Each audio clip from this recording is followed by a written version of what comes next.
What's going on, guys? This is Chef Bob in the house, also with Kyle Hunt, TigerFitness.com. And as you can see, machine muscle gear, only at TigerFitness.com.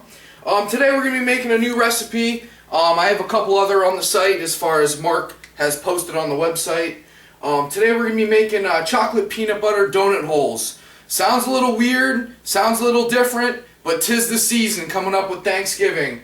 So we're just going to go over the ingredients real quick here. Very simple. First things first, I already have all the dry mixed and I already have all my wet mixed, but I'm just going to show you everything that I did use. First up, dry ingredient wise, I used 1 scoop of the MTS Nutrition Whey, so it's about 30 grams worth, 35 grams worth. PB2, it's powdered peanut butter. For those who don't know or have never tried it, tastes very good. Just a low-fat alternative as far as peanut butter goes. They also serve regular as well. To give some flavoring, add a little bit of cinnamon. You can use Splenda, Truvia, regular sugar, whatever you would like. A couple packets. Teaspoon of baking powder. Touch of vanilla extract. If you want to use flour, you can. I love using this stuff when I bake. It's very simple. Goes well in all my other videos, as you saw with the pancakes, waffles, and the protein cakes. So we used about a cup of this, which comes out to about 100 grams worth. Other than that, that's all your dry, all your wet. What I have here is a cooking sheet. So when I mix everything together with the hand mixer over there for a little bit. Oh, sorry, I forgot to say this. We're going to use about 1/4 of a cup of almond milk. I like this. Again, it's a lower fat alternative as far as skim milk, regular milk goes. If you want to use regular milk, that's totally up to you and your caloric intake count. And if you're going to make pumpkin donut holes, you got to have pumpkin. So we're going to use about a 1/2 cup of that, which is around 100 grams. So that covers the entire arsenal there. Like I said, mix all your dry separate, mix all your wet separate. So showing you all the ingredients. So since I already have my dry, my wet, just simply going to put those both in here. Whenever you mix, you want to mix on a low speed.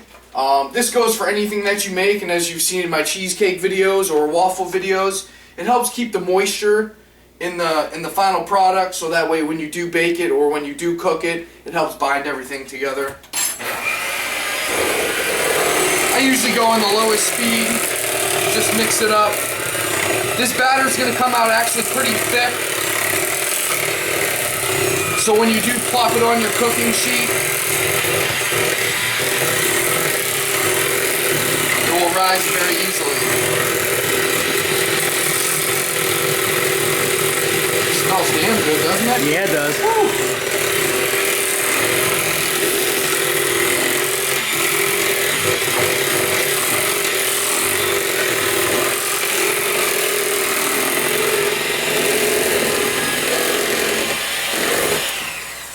Should only take a couple minutes. Leave that sit. Don't want to make a mess on your kitchen counter. But as you can see, if I pick up my spoon, the batter is pretty thick if you try and pull it to the side there. So pretty simple. I already have the cooking sheet already sprayed down with cooking spray. So all you're really going to do is just take a spoonful and we're just going to drop it on here.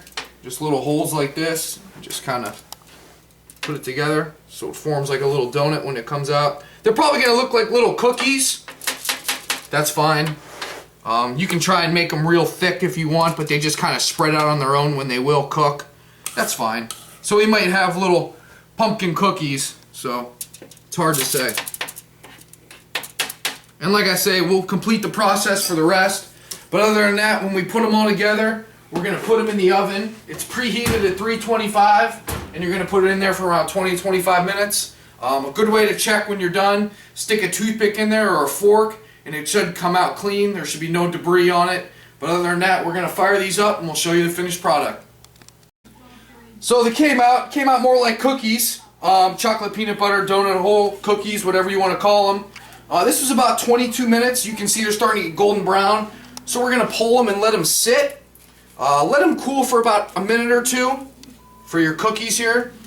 And then what I'm going to do is I'm going to take some cinnamon and Splenda or Truvia and just sprinkle it on top to give it kind of like a cinnamon sugar glaze. And that way, you know, when they cool down, all the cinnamon and sugar will be absorbed into the cookie, and it will kind of give it a nice little touch as far as flavoring goes. So I'm putting a little bit of cinnamon and a little bit of Truvia on these. And like I said, as it cools, it's just going to kind of go into the cookie and give it a little bit more of a flavor. Just kind of like a topping. And I'm making a big mess on his kitchen table so Kyle don't kill me.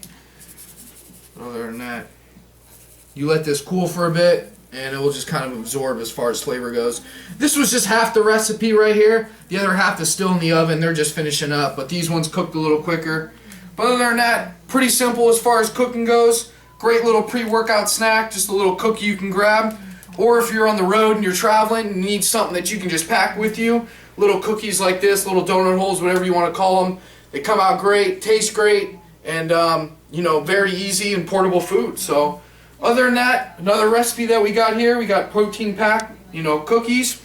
We added pumpkin to them, 'tis the season, a little bit of the MTS Whey, and chocolate PB2 are the two main ingredients. So we got chocolate peanut butter and then MTS Whey little cookies. So enjoy, guys.